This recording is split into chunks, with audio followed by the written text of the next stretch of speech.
Okay, so I think one of the, of course, as usual, talking about the endoscope, I think one of the advantages of the endoscope is that you get a very different perspective on the anatomy. So this is what I would like to demonstrate. This is, of course, an anatomic specimen. It's a very fresh specimen, and you need that for endoscopic ear surgery because you will be looking at soft tissue and you're going through the ear canal, so you need a very well preserved specimen. Could you switch to I'm just going to show a few slides and then we're going to start the demonstration. So I want to acknowledge my co-workers, Danielle and Livio from Italy, Joao from Brazil, and Dave from Toronto. Next slide. So this is a dissection manual, like step-by-step dissection manual. Next slide. That you could, if you wish, you're interested, much of the pictures that you will see will be in that slide and in that manual, and you could download it from our website, the International Working Group on Endoscopic Ear Surgery. Next slide. So this is the picture that we will end up with at the conclusion of our dissection, and it gives you a very different perspective on the anatomy of the tympanic cavity. Of course, we're using the endoscope because it has this beautiful view of the whole tympanic cavity, and in the center of that tympanic cavity is the cochleoform process, which usually when we're doing microscopic transcanal surgery ends up being really the very anterior margin of our field of view. Next slide. And of course, with the endoscope, we see it's almost impossible to see places like the sinus tympani. Next slide. Of course, again, we're using the endoscope to get a wide endoscopic field of view into the tympanic cavity. Next slide. Then we are rediscovering the ear canal. Next slide. The first thing I want to discuss is the fact the normal angulation, the upsloping angulation of the ear canal. The ear canal is a lot more important in endoscopic ear surgery than in microscopic surgery because it is really our access point. Can I have the overview?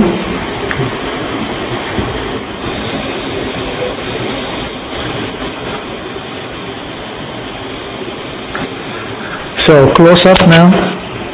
So again, as a right-handed surgeon, I am basically holding the instrument in my right hand and holding the endoscope in my left hand. One of the great advantages of the endoscope is that you have the ability to turn the endoscope almost parallel to the patient. So you could really see at angles that are very, very, very hard to do with a microscope. And you need to start with the ear canal oriented almost at right angles. So you have the freedom again to move in two different directions. So we're going to go through the dissection. Can we have the endoscopic picture? So again, this is you see we have all soft tissue, and it's a fresh frozen. Can I have the sponge?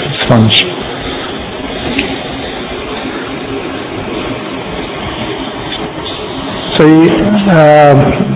the quality of this is great. The quality of the specimen. Give me a smaller section. And you have again this great full view, and really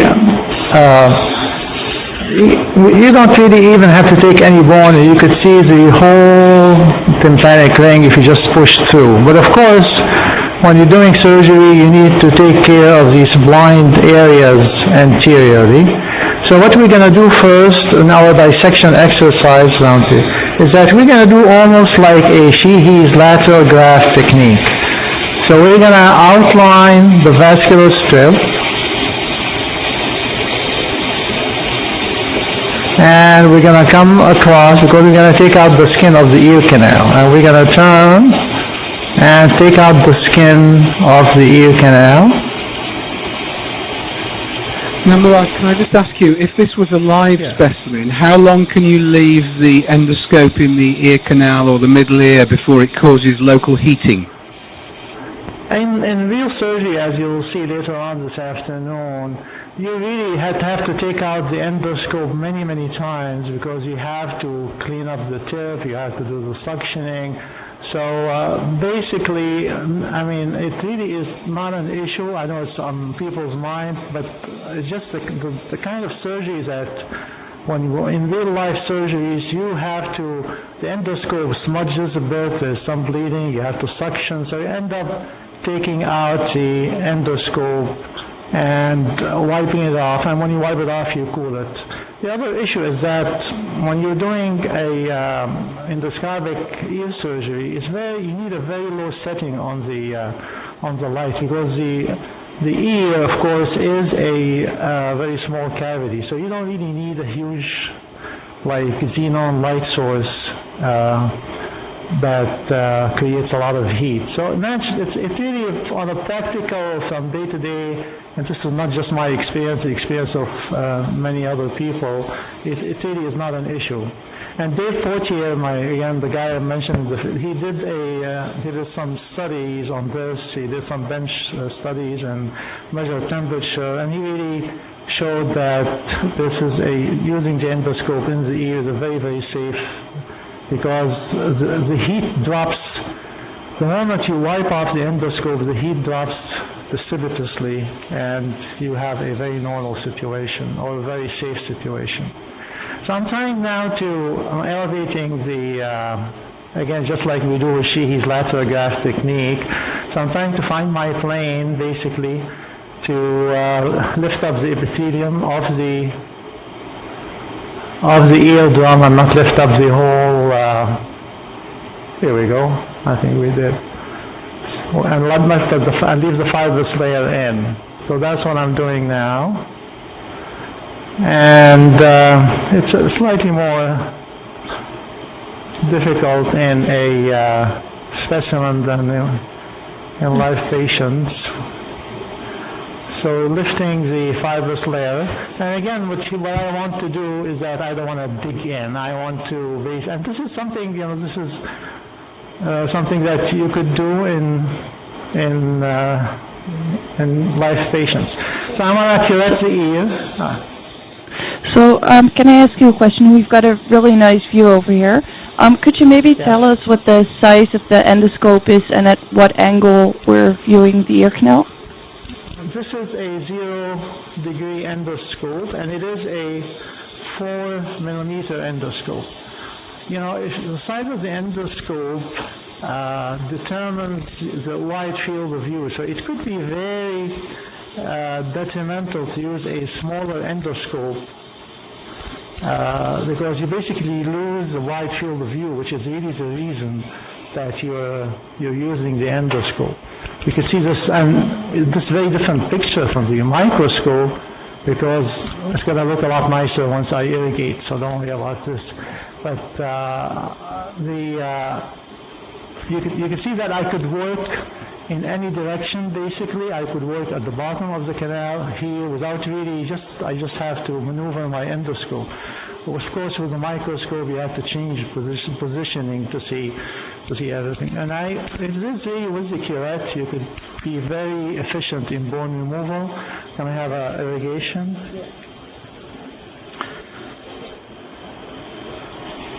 Don't push on the ear canal so much.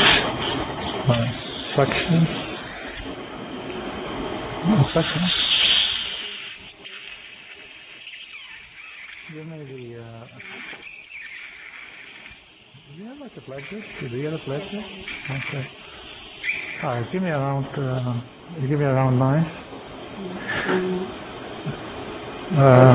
No, small. Give me the pledget. So I use this I use these pledgets in live surgeries a lot to control bleeding and to push on suction. So I'm going to use it here. And you see there's always here you could use your suction basically to lift up the need to do more curetting. Give me a curette, please. so you really don't want to do anything blind. And again, of course, that goes for surgery a lot more than. And I could have a beautiful exposure into the whole annulus, really. Give me a round knife. Okay, Muaaz, we're going to have to go to Wexham just for 10 or 15 minutes and then come back to you. Okay. We are getting a really good image, and the sound is not quite as good as it was a few minutes ago, so maybe we need to play around with your microphone again, because it was very good right at the start. Okay. So we'll come back to you in about 10 or 15 minutes, okay? So if you kill your microphone now, thank you.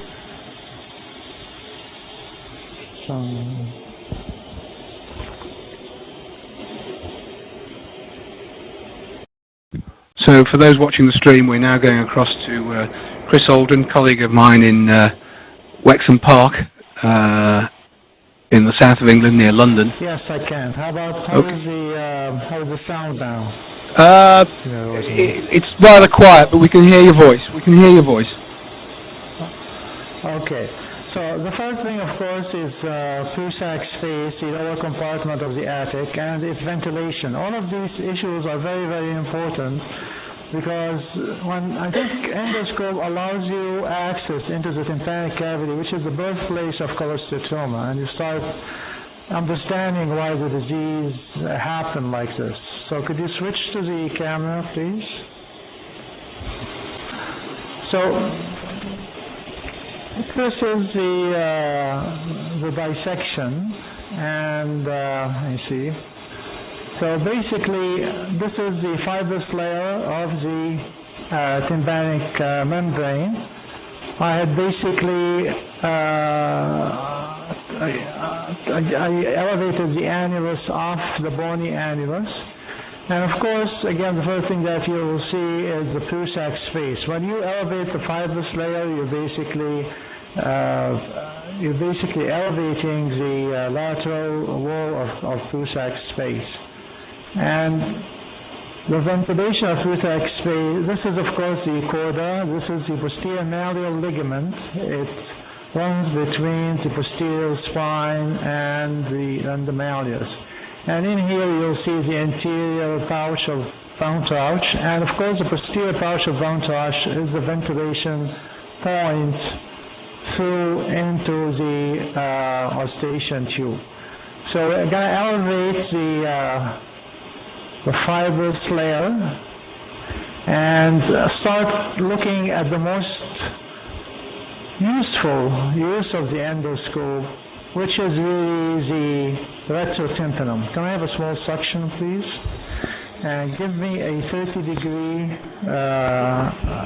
3-millimeter endoscope. So again, the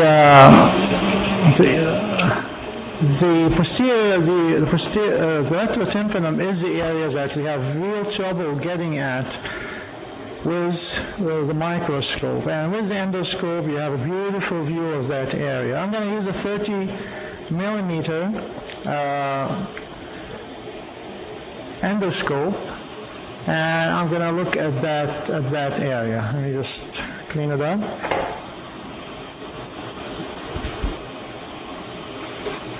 So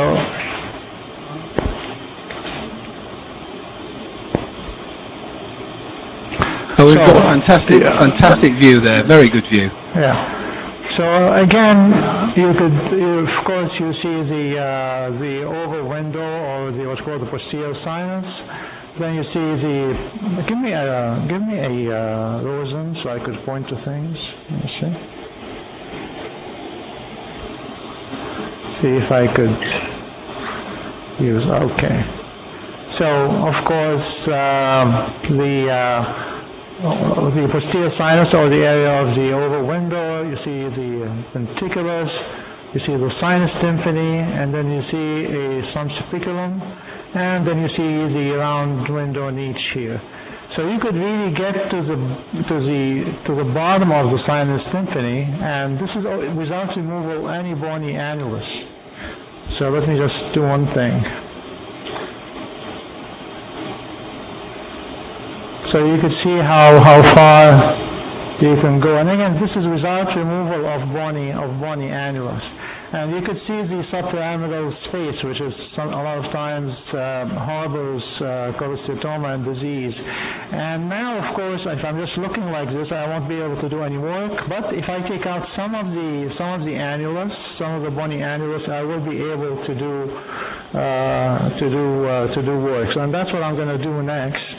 Give me the 0 degree scope again. So usually when I'm working, I want to use the 0 degree scope. And when I'm looking in special areas, there's a 30 degree endoscope. And even with the 0 degree scope, you do see a very different anatomy from what you see with a microscope. Can I have a chance? Muaaz, your sound suddenly got much better, whatever you did then. You have much better sound. I did not do anything. Now it's gone again. Okay. I really don't know what it's okay, we can hear. Okay, all right. So I'm just gonna, of course, posteriorly you want to be careful down here with the facial nerve, the vertical segment of the facial nerve. The relationship to the ear canal is very variable. But once you see the pyramidal eminence, you know that the facial nerve is at level, so you really don't have to worry about correcting in here. And again, where the facial recess, when you're using the endoscope, stops being a recess. It becomes just a little depression on the back wall of the canal. And you could do some very aggressive bone removal with the curette. I'm going to irrigate in just 1 second. I might take out the corda here because I want to show you how you could reach these areas. Muaaz, I know it's probably a difficult question, but we've seen 3 very sharp curettes demonstrated by 3 separate surgeons today. But one of the problems that many mere mortals like myself have is finding anywhere to get really good curettes. Who supplies your curettes? I usually have give me a bigger section. I usually have the Karl Storz company, but really, I think one big advantage, is when you're using the endoscope, you really could position the curette in a very useful angle, and you could really leverage the ear canal in ways that are slightly more difficult when you're using even a smaller section. So I'm going to show you again the anatomy. I've removed quite a bit, and I just want to show you the retrotympanum is not an issue with the access to the retrotympanum is not an issue. Give me a Rosen. So this is, again, I'm using a number. I'm using a 30 degree. I'm using right now a 0 degree endoscope. And I have, again, you really could hardly see a facial recess. You certainly have the bottom of the facial recess in here in your view. You see the pyramidal eminence, and again you see this great exposure to sinus tympani even with a 0 degree endoscope. And you can see that I could reach it. I could reach the bottom of this sinus tympani and have access to disease. So the other, can I have a 30 degree endoscope? The other thing that I'd like to show you is the concept of the epitympanic diaphragm, and this is a concept that once you start using the endoscope, it becomes very, very obvious to you. And the idea is the separation of the mastoid cavity from the mesotympanum in terms of ventilation, and the fact that the ventilation of the attic comes. So Muaaz, we're gonna pop back to Chris now. So we'll come back to you in a few minutes. All right. That was a nice demonstration. We had fantastic view. And we'll see you again in a few minutes. All right. In a smaller section. Okay. So basically, I just want to demonstrate. Are you going to have to shout because the sound is very quiet again? Okay. I'll try. So basically, I want to demonstrate that sometimes there is a separation between the mastoid and the mesotympanum by the epitympanic diaphragm. The lateral attic is closed off from the mesotympanum by the lateral inguinal ligament and the lateral malar ligament, and this is the remnant of the lateral malar ligament. And anteriorly, in many cases, the ventilation is blocked off by the tensor fold. So the only ventilation is through the isthmus here. So if you go in a bit, of course, in this specimen, there is some ventilation in the lateral attic, and the tensor fold that you could see here is not intact. So there is some ventilation anteriorly. But if, and that's basically in the about 60% of specimens, if the tensor fold is intact, and if the lateral malar and inguinal ligament is intact, the only ventilation is through the isthmus. So you could see that with the endoscope you have access into all these areas. I just want to do some more exploration.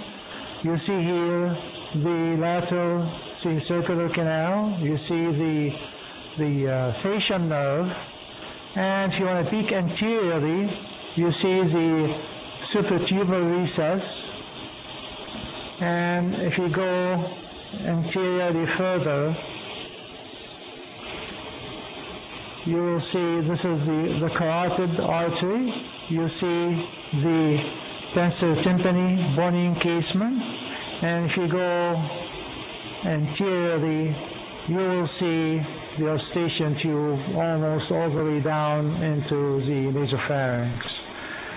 So again, it's a very different picture that you see with the endoscope than with the microscope, anteriorly and into the attic, and I guess most importantly into the retrotympanum, where you have really full access into all these hidden areas where it could harbor Scoliosity.